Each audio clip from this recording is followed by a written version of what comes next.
And we're on. Hello again, everybody. Thank you so much for joining us today for a very informational session, I believe, is what's going to be. I hope everyone is well emotionally and physically, and all your families and friends are doing very well. But our semester is ending.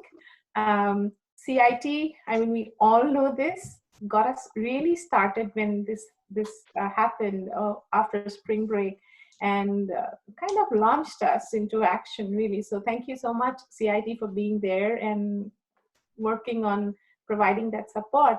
But as we are moving towards the end of the semester, I think we'll have a whole new set of questions and issues as we start grading and as we wrapping our semester up. So this session is, as you know from the title, end of the semester, what to expect, ask us anything.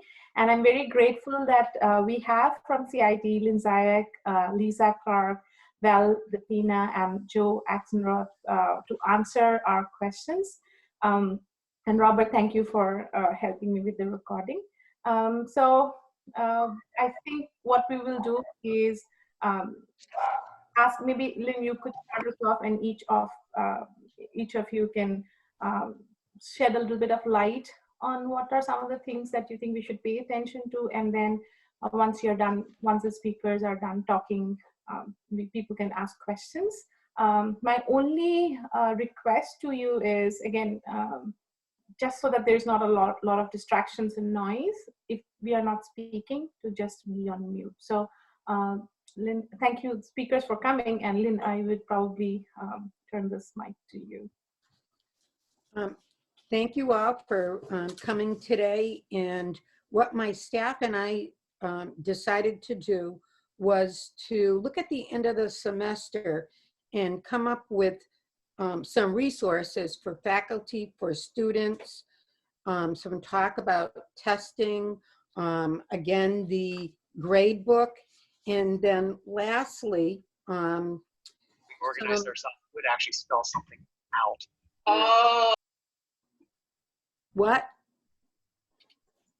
I think somebody didn't realize that they were being heard. Oh, okay. And then the last thing, the last component will be to talk about some upcoming training events, opportunities, like a free conference coming up. So we've sort of sectioned it like that. And if there are, as we know, end of the semester, and a lot of what we do is very individualized.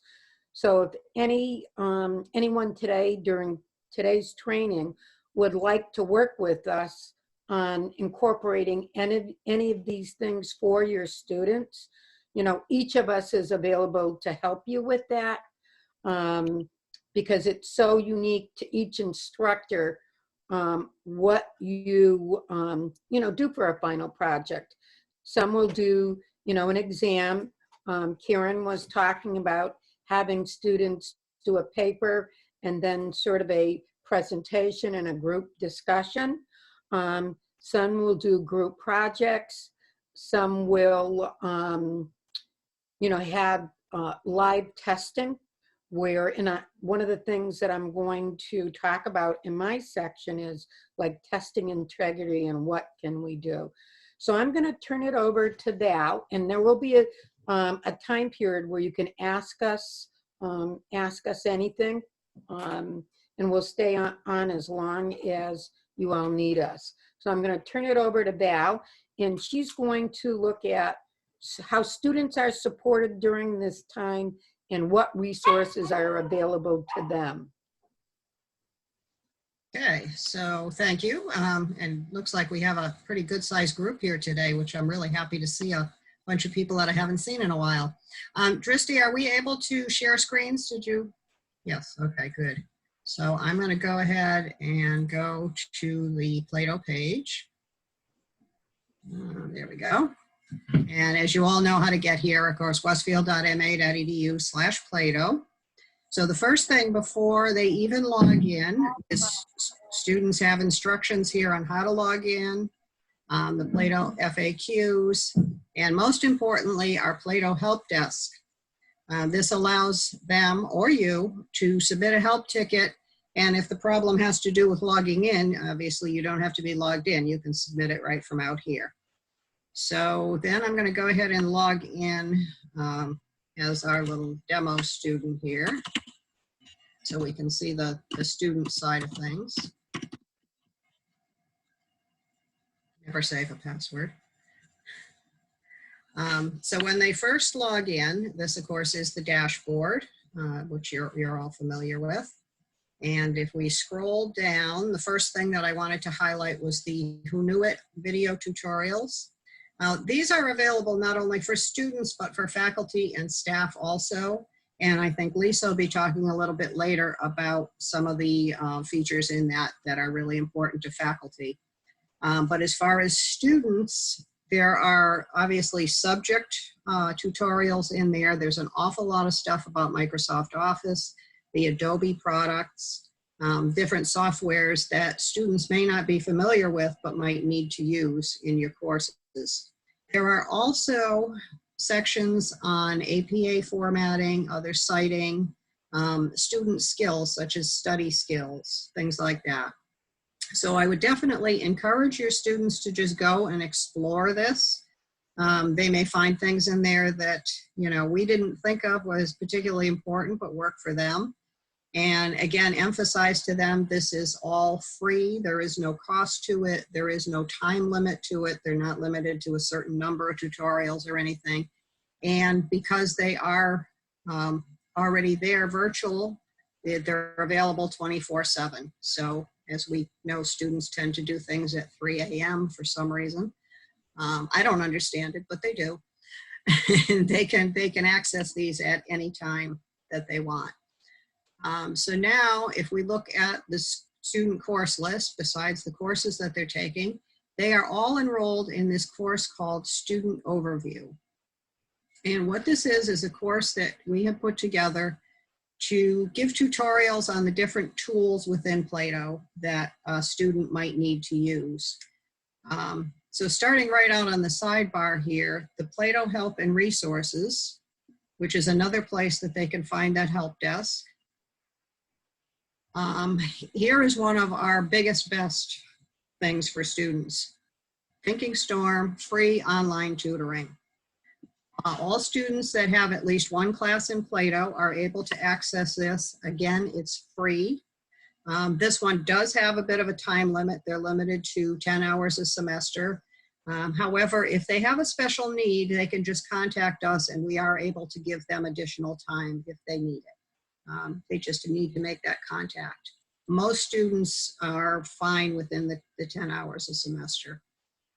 So they click into this and they will find a lot of the subjects are available immediately. There are tutors there 24/7. They can just click in and reach a tutor. If it's a little bit more of a specialized subject, maybe some of the sciences, stuff like that, they will probably have to make an appointment. But there is a very long list of subjects.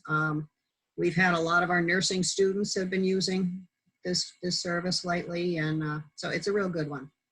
You definitely want to mention this one to your students because I think especially with finals upon us, they're really going to need this and want it.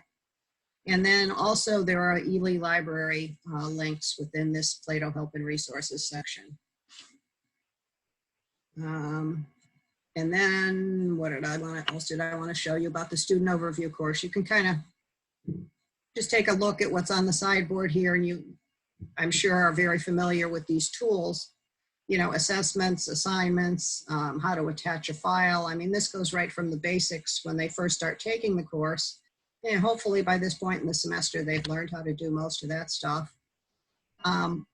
But to go back to the project idea, the final project, if you are looking for some sort of a presentation as your final project, we do have instructions here for Audacity, which is audio only, or the Screencast-O-Matic, which is audio and video.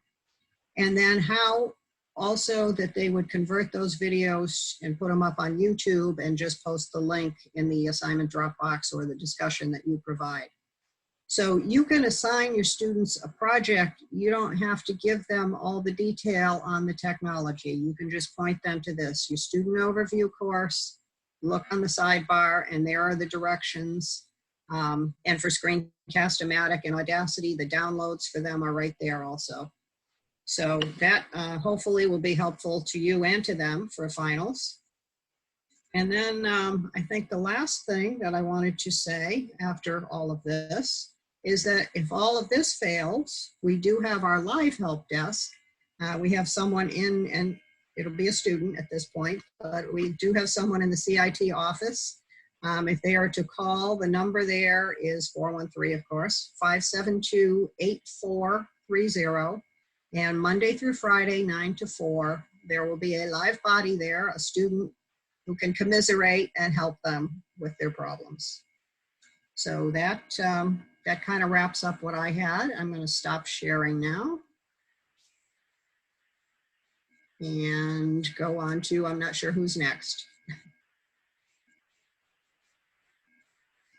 Lynn, do you want me to go ahead, or do you want to say anything before I move on?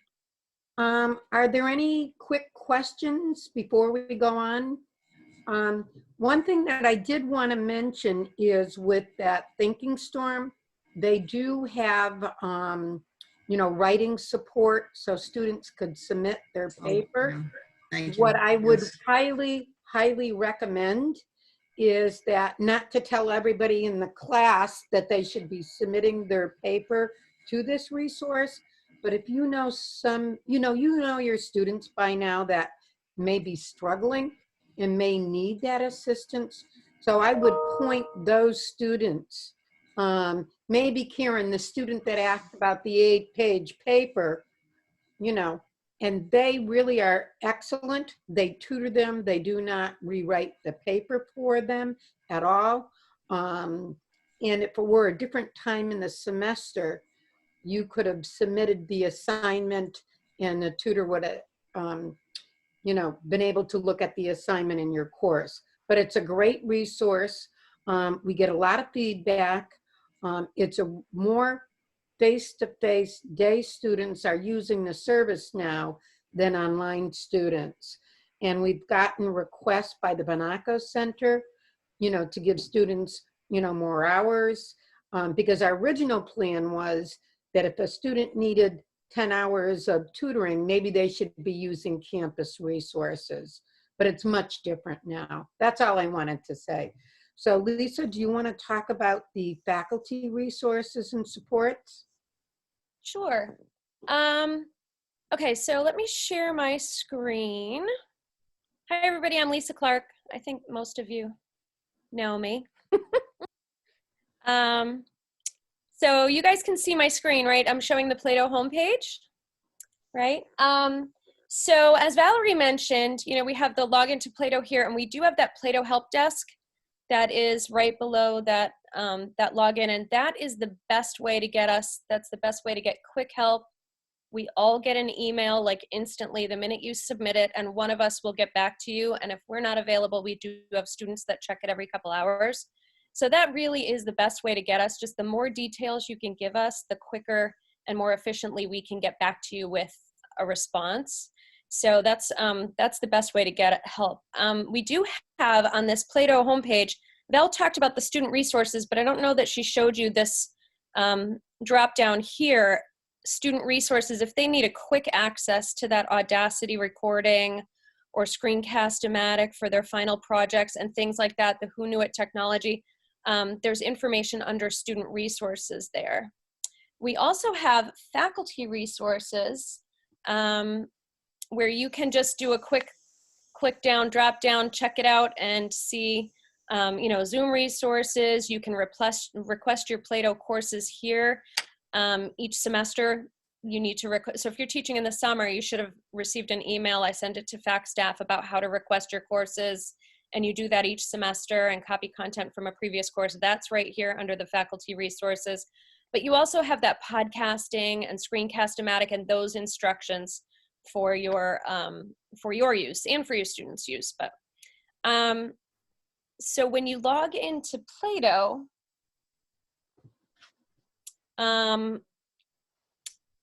you're going to see a course called Software and Resources. And this is the best way to find out something like maybe about a tool. Maybe you heard about, oh, I want to try discussions, or maybe I want to check out Audacity for podcasting. If you know of a tool and you kind of want to get a quick info on it or more info on it, this is the best place to go. It's alphabetical by the tool: Blackboard Collaborate Ultra, mobile apps, box grading tool. There's tutorials in here. There's also PLATO videos. Oop, shoot, what did I click on? Sorry, I clicked on something. Hang on, let me go back. The PLATO manual is in here on the left sidebar, and that's pretty handy. You can just download it to your computer. It's a PDF. There have been some issues with PDFs downloading and or not downloading, and it is a Google Drive or a Google issue right now, or a Chrome issue. But I can send you instructions if you have trouble downloading that. But that manual has all of the tools and everything. If you need like just a quick answer on a specific tool, you can go right in there. But that PLATO, or that Software and Resources course, is there for you. If you don't see that on your course list, just let me know. And Joe or Val or I can add you right in there. You should all have it. Also, as Val mentioned, that Who Knew It video tutorials on your dashboard is a great way to find, videos on anything, any software that you're looking for, or maybe you want to learn about PowerPoint, or anything like that. If you want to learn about any software, you can search it, and you can kind of look for the videos that you want. And it gives you like 2-minute little videos on how to work with those tools. So you can just kind of go through the video tutorials and check that out. So that's that Who Knew It video tutorials. In that Software and Resources, I showed you where the PLATO manual is. And again, if that doesn't download for you, just shoot me an email and I can show you the instructions on how to do it.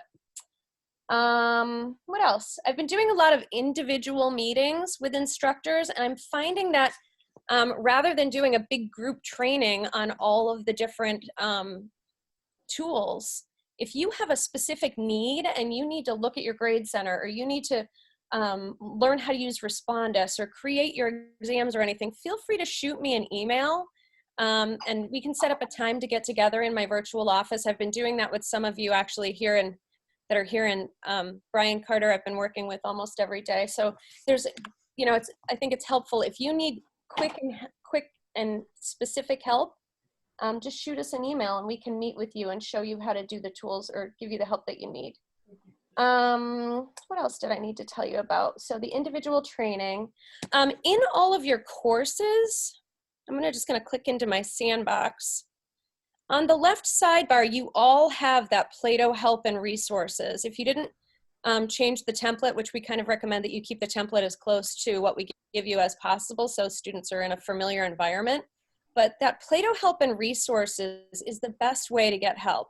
So that help ticket is for you and your students. And it's also got that Who Knew It video tutorials in there. It's got Thinking Storm. It's got Ely library links, websites, research guides, tutorials, instant message with a librarian, and then the Blackboard apps too. So that help and resources should be in every single class you have. So if you forget where to find it on the dashboard or on the PLATO homepage, it's in all of your courses. What else do I need to show you? Oh, so from the PLATO homepage on the top up here, you can also get to the CIT page. So when you click on the CIT page, we have a new events calendar that Lynn's been working really hard on. She's been trying, we're still tweaking some things about it and the way that it works and everything. But if you go to that calendar, you're gonna see any trainings that are coming up. So if you wanna schedule a training with Valerie or meet with Valerie and learn about how to give presentations or create presentations or accept presentations in your class, you could sign up for Valerie's training. I have some, Lisa, help you pick the topic kind of situations here. And you're going to notice that this calendar will be filling this up quite a bit as we go along. You can just click through the months and things, and you're going to see we have some stuff coming up. But you can always sign up for those sessions by just clicking on that link and reserve your slot or reserve your seat there. So that calendar is on that CIT homepage. If you go to the PLATO homepage and you click on CIT on the top, you're going to see that events calendar there. What else do I need to show you? Under training. Right there, training. Oh, CIT list of trainings is on that CIT page under trainings, CIT list of trainings. And then this is all of the tools that we offer. Anything that you want a training on, you can go through. There's a description of each tool, what they're used for, and that kind of thing. And then there's also at the very end, there is a checklist that you could even print out or download and fill out and just email us your list or whatever you want to do to just let us know what you want training on, and we can set that up. And we can set up group trainings, or we can set up specific tool trainings. Some tools are like a 15-minute training, Screencast-O-Matic. I can show you how to create beautiful voiceover PowerPoint videos in 15 minutes. There's all kinds of, Brian, is that you laughing? I love that. But some things are taking a little longer. Respondus is a testing software that takes a little more training and several more sessions. But again, any of the PLATO tools, anything that you want help with, we can help you either one-on-one, in a group. But we're here for you, so we don't want you to feel like you're just out there teaching. Oh my God, I'm teaching online. What do I do? Don't stress about it. We don't want you to waste more than 5 minutes trying to figure something out. We want you to just reach out to us, whether it's in that PLATO help desk or email. You can email us. That's cit@westfield.ma.edu. Email is a good way to get us. But that help ticket really is the best way to get us, that PLATO help desk. Because you're going to get one of us, and you're going to get all of us, and whoever can really answer your question the best will get back to you. Lynn, did I get everything? I know that was kind of all over the place. No, I think, between the three of us, we're all going to help one another out. No, I think that was very informative. And if you look at the CIT page where it says training, what we did was, notice it's sectioned off based on what it does. Is it an assessment tool? Is it a communication tool? Is it a presentation tool? Is it a content creation? So you can go there and you can say, I'm interested in doing videos. I'm interested in doing presentations. What tools does CIT support and offer? Why don't we keep, so you can see we've really segmented it off. In each section, we have a thorough description, and these are available too. I would not try to get too fancy at the end of the semester.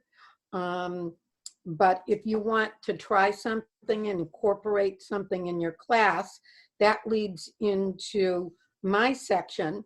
In PLATO Blackboard, one of the things when I was a face-to-face faculty member, when I was teaching just face-to-face courses, one of the things I did at the end of the semester were student presentations. There's a couple ways of doing it now, correct? You could either hold those presentations either using Blackboard Collaborate video conferencing, correct? You could use Zoom as well to have the students share their presentations. Or if it's a completely online class, as in my case, what I have students do is post their presentation in a discussion forum, and they provide a link. And then what students do in that discussion forum is they go in and they peer review each student's presentation, commenting on the 3 or 4 things that they learned from the presentation, as well as asking a question about the presentation.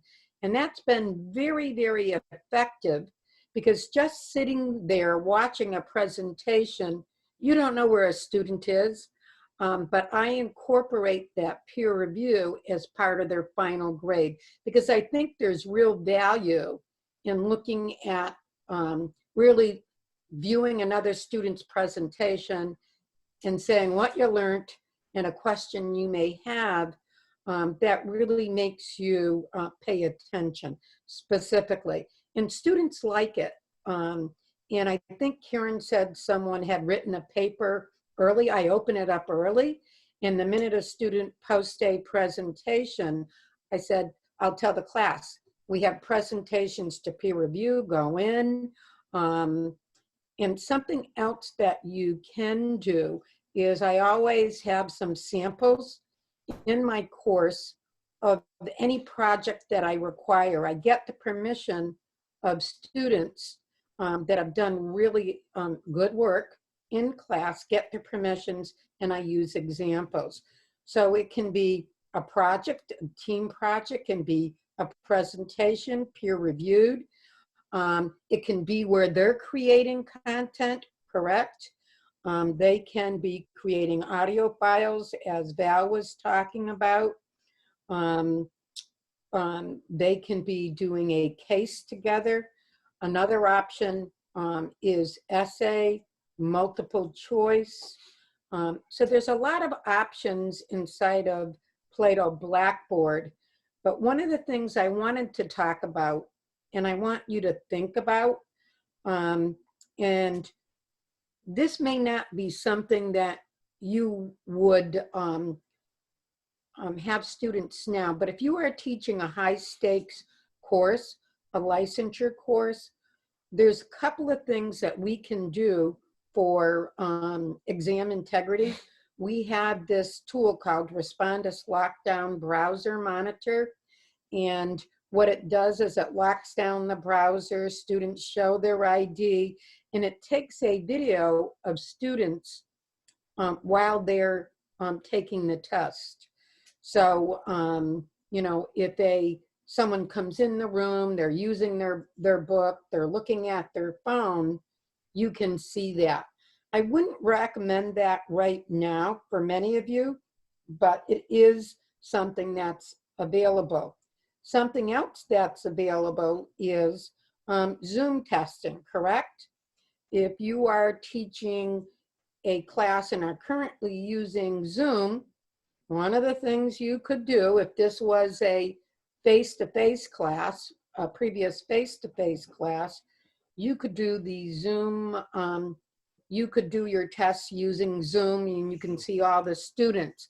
I am going to share with you my screen right now, and let's see if I can pull up the right document here. And here's a sample from one of our sister institutions.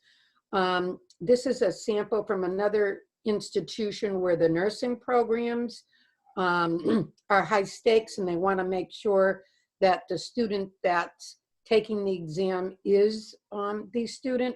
But they've come up with a whole host of directions for students, and I've received permission to change it using Blackboard. They're a Canvas institution, but I'm more than willing to send this to you, and you can, you know, take and make it go along with the rules that you would have in your class. You know, you could delete some of the rules, make modifications, and it really is really pretty good.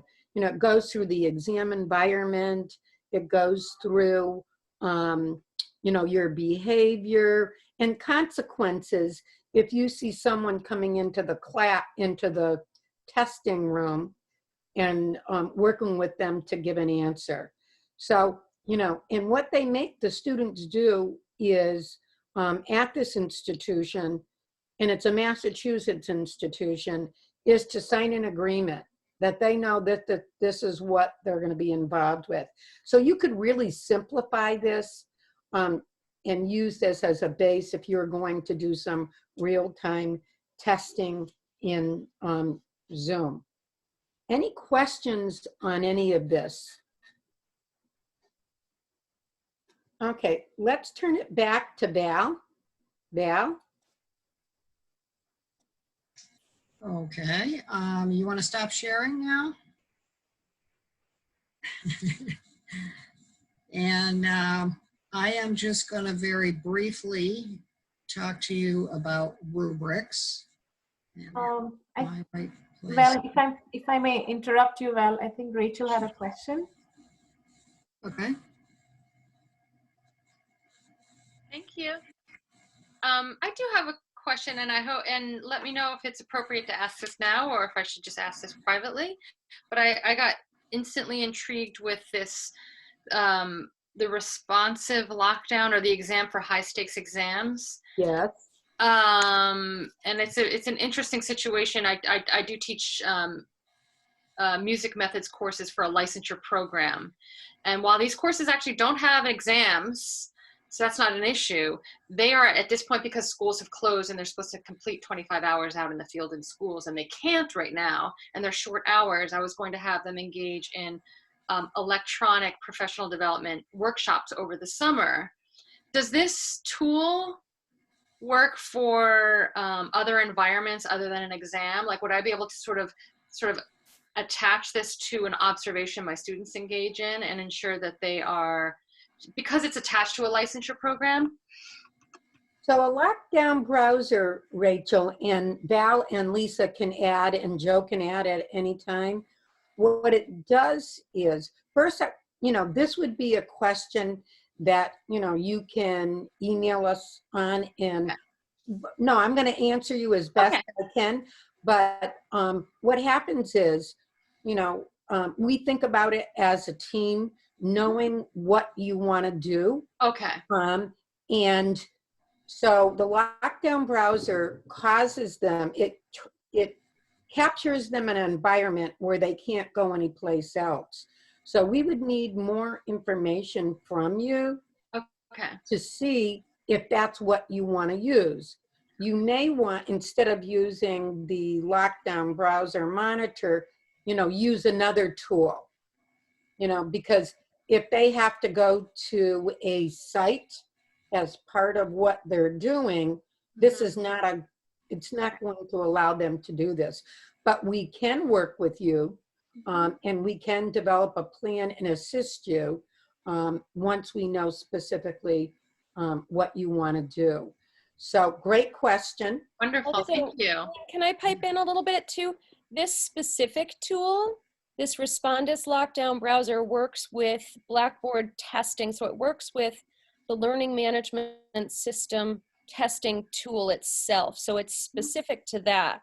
So if you were doing testing or quizzing in like PLATO or Blackboard or some other learning management system, this specific tool locks down the browser during that test. So it's specific to a testing tool. Does that help?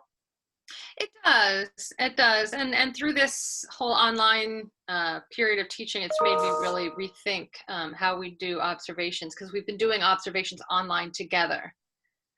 But because it is for a licensure program, I noticed that some seem to be browsing, seem to be on their phone, and and I can't really monitor that.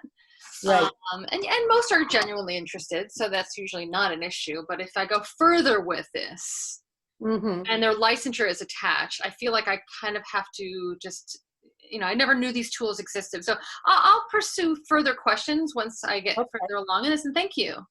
Yeah, and that's why we're offering this session, because I don't think, most faculty know everything, all the tools that are available to them, and that we would work with you to very much customize as a team you know, to say, okay, you know, we would mull that over amongst us and come up with the solution for you. Thank So, you so much. okay, so I'm going to turn it back to Yep. Val. Okay. So very briefly, why does it say I'm muted by host? You're not. You're not We hear muted. you. You're not. Now you muted. Oh wait, yourself. now you're muted. Now you muted yourself, I think. Unmute. I'm unmuted. Now Now you're good. Okay, thank you. All right, so this is very briefly about rubrics. If you decide that you want to use rubrics, this is going to be a longer training. And for some reason, I seem to be frozen. Nope, there we go.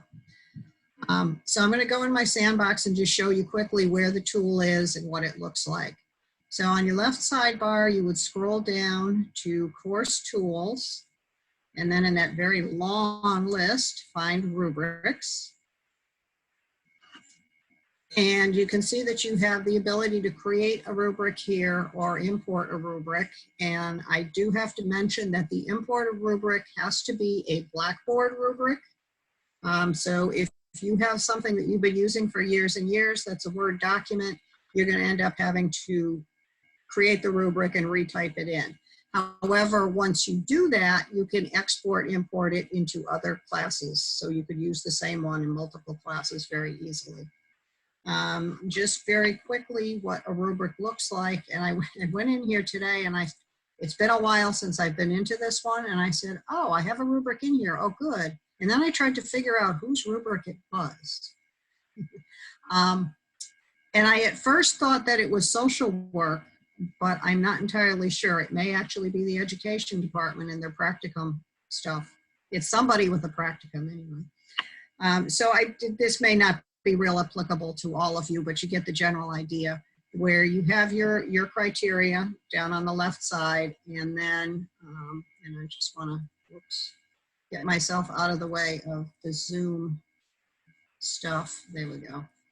And there are the points for, you know, below expectation, meets, above, and so forth. Pretty standard, I guess, for rubrics. We're not seeing it, Val. Can you share the rubric so they can see it? I think you have to share a different screen, Val. Yeah. Yes, it's up. Okay, so I need to. I see it. You see the rubrics, but you need to share your entire screen. I think you just shared the browser, maybe. I don't know. I just hit share screen. So are you seeing the rubric itself now or no? No. No. No. All right. So let me try if I stop sharing and go to just the rubric and then share again. And there it is. See it now? Oh yeah. Yep. Okay. All right. So I guess it doesn't switch between screens as easily as I would have wanted it to. So again, this is just an example. Your own would probably look quite different, but you get the general idea of it. This rubric can be attached to an assignment so that number one, when the student clicks into the assignment, they can open the rubric, they can see exactly what you're expecting and how you're going to assess them. And then you can also use this when you are grading. Right within the Grade Center, you'll be looking at their submission and you can pull up this rubric, click right on the points, assign them their points, and it adds it up. Makes for very easy grading. So that is just a real quick synopsis of the rubric tool. As I said, if you want to use this, give us a shout. Any one of us can probably show you that. I may have used it a little bit more than the others, other than Lynn, I think, who's probably used all of the tools more than we have. She's been at this longer. So yeah, let us know if you want to use that one. It's a neat tool. Any questions before we move on to the different testing tools we have available? Okay, thanks, Shobha. Lisa, do you want to start off with the plagiarism tool, which I think Sure. many of the faculty will sit up as we mention this today. Yes, and some of them have used it recently and found it helpful. So when you're in your course, there is Safe Assign built into your Plato courses, and it's more for your use than it is for the student use, but we don't use it as like a gotcha tool. We use it as a way to help teach them, you know, better citing skills and things like that. So there's a couple different ways that you can use it. And one of the ways, you know, if people are submitting a final paper or doing something like that, you're going to use, typically you'll use an assignment Dropbox to collect a paper. Okay, and I'll just show you quickly. I'm not going to get into the details, but if you find this interesting, just make a note and schedule a time with me, and I can work individually with you on your assignments if you want to. But you just create a new assignment, and when you're creating that new assignment Dropbox, you know, you name it, you give it instructions, you give it a due date, you give it some points, but under submission details, if you scroll down, you're going to see the option to turn on that Safe Assign tool. And that's going to run it through a plagiarism checker and run it through a database with other papers and websites and everything like that. And what we like to recommend is if you're going to use this tool, check all 3 of the boxes. So the first box turns it on. The second box lets the students see their report so that they can see where maybe they didn't cite correctly. You know, maybe they made some mistakes, and it gives you, it's going to give you and them a percentage of how much they technically plagiarized if they didn't do it right. And then this final one is if you wanted to run it through the database, but you don't necessarily want to put their paper in the database just yet. I mean, you can if it's a very final draft of a paper, but if they were working on something all semester with different assignments, you don't always want it to go into the database and stay there because they might end up plagiarizing themselves later on in the semester. But for a final paper, you could have it go into the database. So that just turns on that tool, and it works with the assignment Dropbox. So the way the assignment Dropbox will look is, you know, it's on your week, and you click into it. And if I've turned on the assignment, the Safe Assign, it will show here. And what it does is it just runs it through that database, and it gives you a report. And I don't know that I have one that has it turned on. But I can show you if it's something you're interested in. We can get together, and I don't want to waste too much time with it. But you also can get to your Safe Assign tool as the instructor under Course Tools on the bottom left. I don't know if you guys can see where I'm going. And tell me if I go too fast. Just give me a screech. But under Course Tools, you will also see Safe Assign. And you can click in there. And if you have like a suspicious, maybe you didn't turn it on for an assignment, or maybe a discussion looks a little too scholarly for that student or something, you can go right to that direct submit, and you can submit a paper by just clicking submit paper. And I like to submit it as a draft. And you definitely don't want to skip the plagiarism checking because that's the point. But then you can either upload a file or you can copy and paste text from like a discussion forum or something, and you hit submit.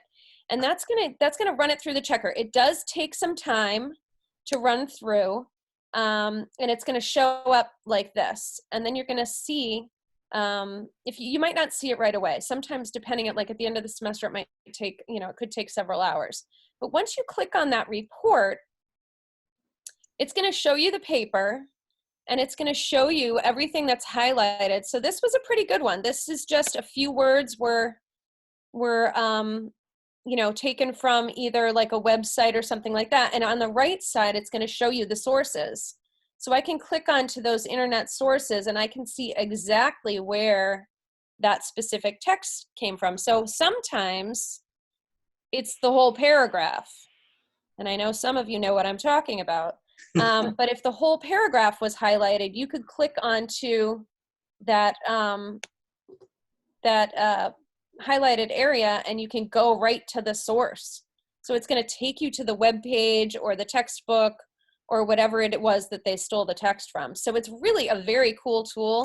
And I don't want to get into too much detail with that, but if you decide that you want to use that tool, shoot me an email. We can set up a time to, help set it up in your assignment drop boxes for your final papers, or, if you want to just use it as the direct submit, we can do that too. So that is Safe Assign for plagiarism checking, and that's available in your Plato course in the assignment tool. Okay. Any questions about that? Yes. I have a question. Sure. This is Robert Chad speaking for anyone that can't see. So, Lisa, would you recommend that this is only for assignments like papers? And that things like homework might not be appropriate for this because homework, if I give them a homework template and they fill the homework template out and submit it back, if that homework template gets added to the, as soon as I submit one of those papers to the database, then all the subsequent submissions will come up with huge red flags about being copied, right? Because it'll have the same question text that I gave them. Well, so that is a very good reason why I recommend that you always check all 3 boxes, because that third box is going to exclude it from the database. So it's not going to dump it into the database, and they won't be checked against other things. But what might happen is for homework and stuff, if you do have a template that you're using and they're filling things in, that is going to show up as, plagiarized from wherever you took it, if you, as a textbook thing or whatever. So that's going to be all highlighted. But just as long as you're aware of that and that's not their writing, that's what, they're taking it from somewhere else, that's fine. I mean, it just depends on what you want to use it for. I would say probably more papers than anything. Okay. But it's, it's up to you. It's a preference thing. And again, if you don't dump it into the database, it's not creating any more chaos that way. You know what I mean? It won't check to see if the students copied each other, but it'll check to see if they plagiarized it from right. the internet somewhere, right? A website, a textbook. Yeah. Thank you. Yeah. Okay. Anyone else? Any other questions? Can I say something? This is Lynn. Catherine Scavini from the Writing Center, when we got this tool, I talked to her about it. And, each faculty can use this tool the way they want. I've used it on discussions and assignments, but it would be a good idea to give students like a draft attempt where they could upload it to Safe Assign, and they could see the errors of their ways and go back and do a final assignment. So that was one of Catherine Scavini's from the Writing Center's recommendation. But each faculty member will use it differently. I just want to make a suggestion about the use. But it's really, very, very good tool. And if you give a student a chance at a draft, they may learn something about writing or their writing or interpretation. Right. And you can do that attempts right above. So the way to turn it on in that assignment when you're creating an assignment is under submission details, and right above where you turn on Safe Assign, that's where you can add a multiple attempt. So if you wanted to give them 2 attempts, one for a draft and one for their final submission, you can do that there, and then you can make it the highest grade, or it gives you options about how you want it to grade. But so that's right above that option to turn it on.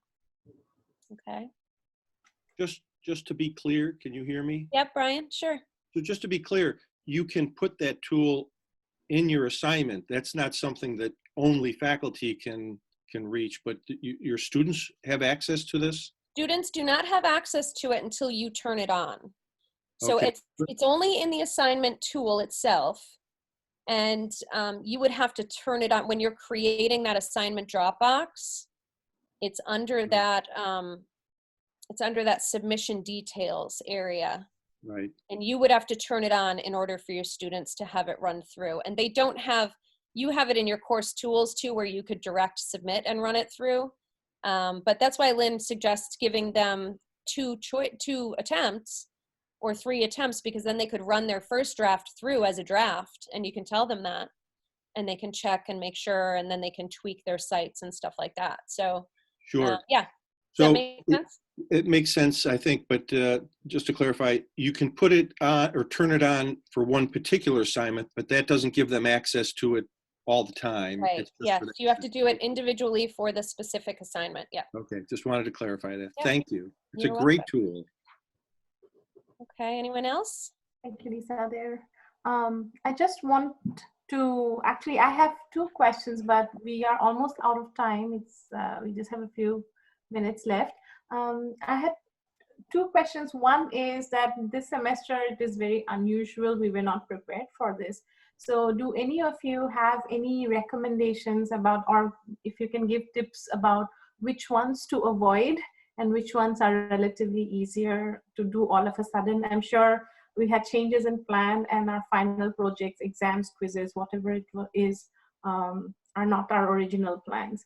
So do you have any tips on which ones might be more practical to use at this point? And that's my first question. And it's basically the takeaway of this. And the second question is, we don't know what the future is going to be, whether we'll have on-ground classes, whether it'll be hybrid, whether it'll be delayed semester. We don't know what's going to happen in fall. So we just want to know, I mean, thanks to you now, I know what to ask you really. There are more tools that I need to, I think all of us would have more questions for you and get in touch with you. But how is the availability over summer when we get to know, when decisions are made about how we'll approach fall? So I want to give Joe a little time to talk about the grade book, because Joe is really the expert in that, but I can answer your question. For most of you right now this semester, I would not use Respondus Lockdown Browser. I would not hit the students with that at the end of the semester. But if you want to set up an appointment with me personally, I can give you some suggestions.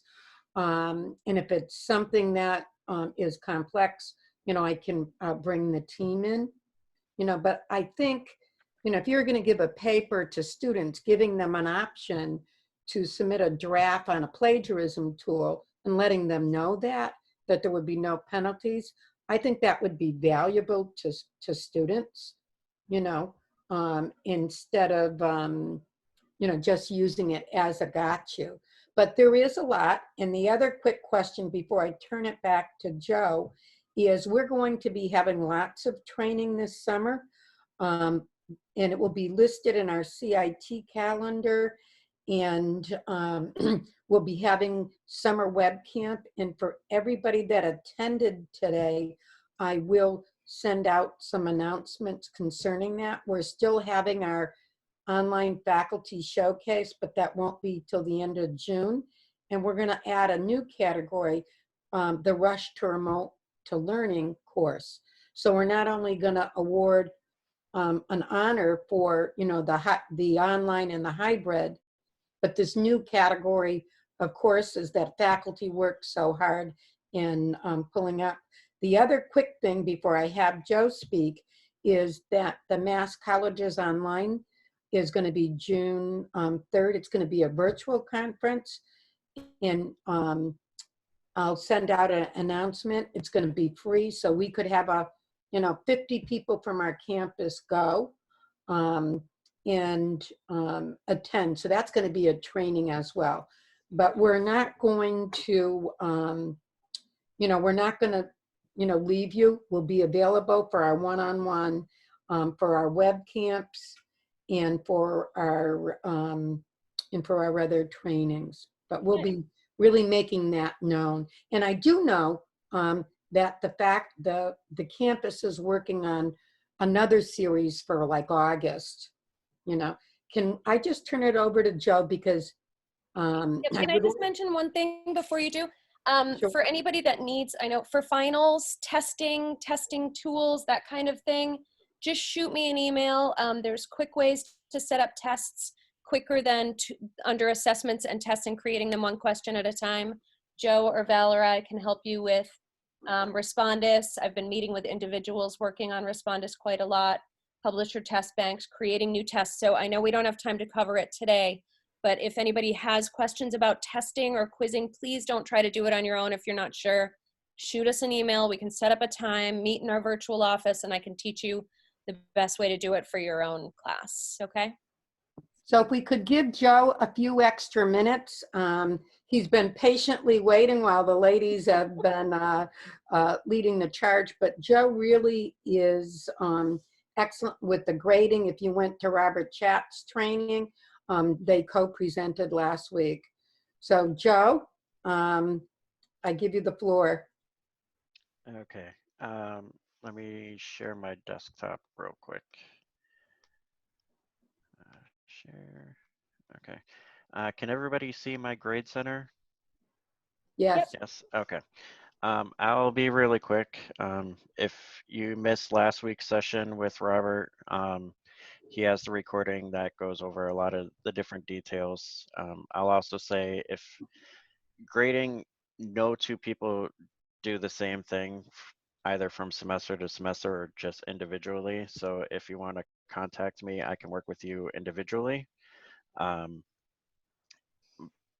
real quick, I set up some columns in my grade center. Normally, when you create your assignments or discussions or tests or whatever you're using in your course, if it's graded, that column will automatically be created for you.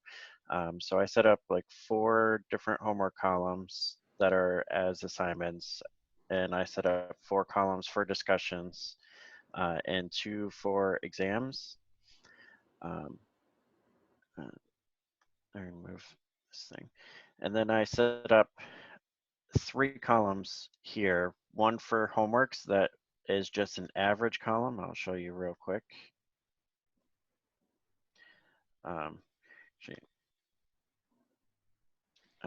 So I could click on this drop down right here by homeworks, and it's this edit column information. What I did was just created a regular average column. I'll show you in a second how to do that. But I included in the average, you have the option to do, by default, it's going to try to do all grade columns. You want to do select the columns and categories. And on the columns to select, there will be all of your gradable assignments or tests or whatever you have. And you can click on something, and then there's this little arrow right here that you can click on, and it'll drag it over. And then you can click on this little X to remove it. So I included all the different homeworks. It doesn't matter if all the homeworks are the same number of points or if they're out of a different number of points. Blackboard will handle all the math stuff for you. So there's this option to calculate as a running total when you're creating calculated columns. If you set it to yes, then that will make it so it'll ignore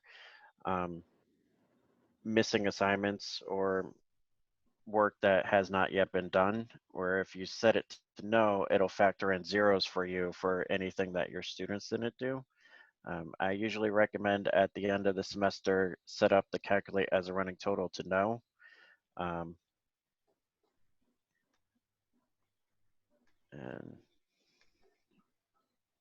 these bottom options, those are typically personal preference. For the averages, you'll want to include this in grade center calculations. So that one you will want to have as yes, but the show column to students, that's up to you. And show statistics, that's also up to you. But to create that homeworks column, what I did was went up to this create calculated column, and I did an average column.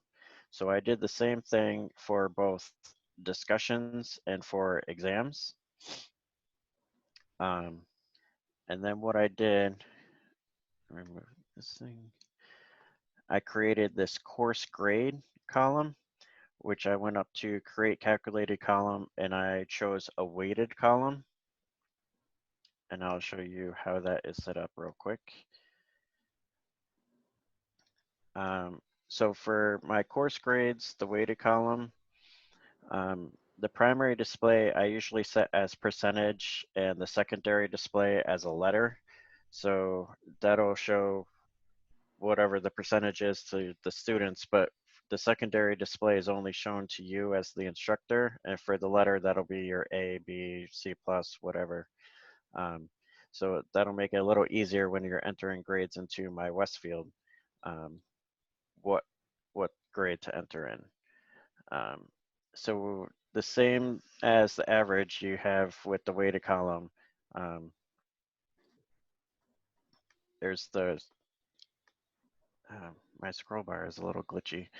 Um, what columns to include or what categories to select. So I pulled in the 3 different average columns that I set up. I did homeworks, discussions, and exams. They showed up right here on the columns to select. And then when you pull them over, they disappear from this columns to select box. And then you can set up whatever weights you want. If you had, for example, the categories to select, if you pulled over a category, it gives you the option to drop a lowest grade or highest grade or use only lowest or highest. One of the problems with using the categories here is if you go from semester to semester and you don't use something that you used in the last semester, that's still going to be calculated in because it's going to have that category associated with it. So you want to be careful of that. But when you have all of your percentages set up, the total weight should equal up to 100. And then there's the option to calculate as a running total option again. You want to set it to no at the end of the semester and it'll factor in zeros for you. And then the options down here, again, personal preference. But that's kind of a gist of a super quick overview for how to do grades. Everything is usually very individual from instructor to instructor. I've seen a lot of, some people keep it simple, some like to get very complicated. This grade center will do most everything, but there's some things that it can't do. But if you have any questions, I'm definitely here to help. Any questions in the meantime?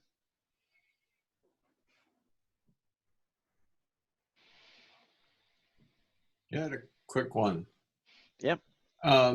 Is the grade sheet printable? So when you have to add the grades to the online system, can you have a printout of that? There's a few different options for that. One of the easiest ways is to go to this work offline button and you can do download. And then it'll bring you to this page. You want to keep everything, all the options the way that they are, and click submit. And then you click on this download button and it'll download a Excel spreadsheet for you that you can print out. Does that answer your question? It does, yeah, thanks. Okay. Joe, quick question. Yep. The columns themselves, is there by chance any way to change their width to larger or smaller? There is not. You can, if you go into the edit column information, Yes. there's this option. The column name will typically, you won't be able to edit it because it'll be tied directly to whatever assignment or tests that you have. But then there's this grade center name that you can create something smaller so it'll show up. Right. Yes, I have seen that. I think I understand how that works. I just, So then it'll just show up right there. Yeah. yeah. Joe, I gave you a question. I don't know if you saw it. In the chat. Yeah.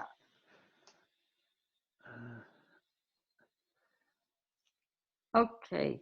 I don't know how to get to the chat while I'm sharing my screen. Oh, okay. So here's my question, which is what I wrote to you about. After Robert's and yours, you know, little workshop, I went to the manage the columns because obviously there's so much I have to do, probably a lot of other people, deleting columns and adding. And for some reason, there are a few columns that just refuse to be deleted. So that means that it's tied to something in your course that's gradable. So you need to figure out what it's tied to and delete whatever that is. Well, then I'm going to have to get in touch with you privately because I don't know how to do that. Sure. To find out what it's tied to. Okay. Sure. So that's what I'll do that maybe tomorrow. Okay. Great question. Yeah. I mean, it was great. I spent hours reorganizing, and that was so great. But I couldn't understand why certain columns refused to be deleted. And one of the rules we have in CIT, and I was happy that Lisa mentioned it, is that, you know, we are so in tune with these tools. Don't really waste your time and become frustrated. You know, email us personally, email CIT, put it in a help ticket. If a student gets it, they'll forward it to one of the staff. But, you know, don't spend the time doing that. Ask us, we can get you up and running on most things in about, 15 minutes. And that's the way we've been handling training all semester. You know, for us to hold group trainings, this is like an informational session today, but, to hold a training, we've found it's much more value and we can help a person much more quickly by working with them individually, especially on testing, especially on grade books and on these things. Yes, I saw Karen, did you have your hand raised? Actually, is Lisa still there? I had a question about the plagiarism tool. I'm here, yeah. I was just wondering, sometimes I worry that, if I assign the paper one semester and I assign the same paper the next semester, that students are going to, borrow each other's papers, borrow. Yeah. And so does the plagiarism tool take care of that? Can it look at? It would if you know it's a final paper in your class. Yeah. So when you're setting it up, I always say check all 3 boxes when in doubt. But if you want to put it into the database and you know they're not going to be writing a paper based on that paper, for your course again, that's not building up to something bigger and they'll be plagiarizing themselves. If you know that's the fact, it's a final paper, you can uncheck that last box for that specific Dropbox and it will dump into the database. Okay. So then if they're sharing papers, that's definitely going to come up as another student's paper. Okay? Even from a different semester. Okay. Right. I have a very basic question. I usually get my students to respond on discussions. The discussions, I put up separate questions and send us, put up for them to write posts and all that. So I've never really used messages. The discussions everybody can read. Whereas if it's messages, they can't read each other's messages. Am I correct? Yes, the message tool is like a private email. So you wouldn't assign anything in that message tool at all. So the discussion forum's great if you want to post questions to the class and they respond to you and then they reply to each other. It's to get them to interact with each other and the content. Yes. But the assignment Dropbox, if you want them to turn in a paper, you would use an assignment. That is like privately to you. Does that help? I saw that when you were showing assignment. Yeah. But suppose what if they were just how do I explain it? Suppose I just wanted them to write a paragraph or 2, then the messages would work, is it not? I wouldn't do it that way because there's no way to grade it in there. Just create an assignment Dropbox. Okay. And they can post their 2 paragraphs right in there. And it's very simple to do. It's just, you know, you click into the week and you go assessment and assignment, and it's super easy to create. Okay, thank you, Lisa. Yeah, it's really easy. I mean, it's literally just, you click into the week. I'm in my week 2, right? You can see that. Mhm. And I go assessments and assignment. And I just name it and I give it some instructions. I give it a due date. Anything after the due date's marked late, I give it points and I hit submit. And that gives them a nice place to just drop their paper. They click into it. It gives them the due date, the points possible, the instructions, and then they can just browse their computer to find their file. Okay. Or they could write in a text box. I hesitated to use this because it's just going to be, I've just asked them what they got out of a certain segment of the syllabus. And I said, I just want you to write about a couple of paragraphs. That's why I wondered, should I go to assignments or shall I? They could. It's super simple to create, and they could. I don't usually recommend this if they're writing more than just a paragraph, but they can write a submission right in the text box and hit submit, and it's super easy. But I always recommend that they do all of their work in a Word document and save it on their hard drive somewhere. And whether they copy and paste into the text box or they browse their computer for that document, at least it's saved somewhere, because if they're writing in this text box and their wireless blinks out for a second, they're going to lose all their work. So they should always do it somewhere safe. But that Dropbox is super simple to use and it's easy to grade. Okay, thank you. Okay, yeah. Well, we thank you for coming today. If you let me just show you one more piece before we leave. Hang on. Let's see. Is it not? Okay, wait a minute. This is about the web camp for the virtual web camp that's going on now, and our web camp for summer. It's going to be a blended model. And if you go to that CIT site and click on the last tab on events and trainings, all the information will be there for the faculty showcase and for the MCO conference, as well as this. But I'd like to, if no one has any more questions, I'd like to thank all of you for showing up at this late hour and really encourage you. I have a fabulous staff. I think you know that. And they are very, very patient. And we really, you know, love talking with you, working with you, and helping you find new ways to do things or resolve some issues. 5-minute rules. We love you. Stay safe. And we look to work with you soon. Thank you so much. Thank you so much, Val, Joe, and Lisa for coming everybody. to us. Thank you so much, and all the participants. Stay well. As Lynn Thank said. you. Bye. CIT. Thank you. Thank you. You guys are amazing. Thank you, You guys CIT. are too. You guys are too. Thank you. We miss you. I know, I haven't colored my hair. I've been hiding behind my avatar. It's really bad. You're looking absolutely beautiful. Oh, Yes, you are. You are too. Keep it natural. That's Right? the thing now. We all miss our hairdressers. Oh, gosh.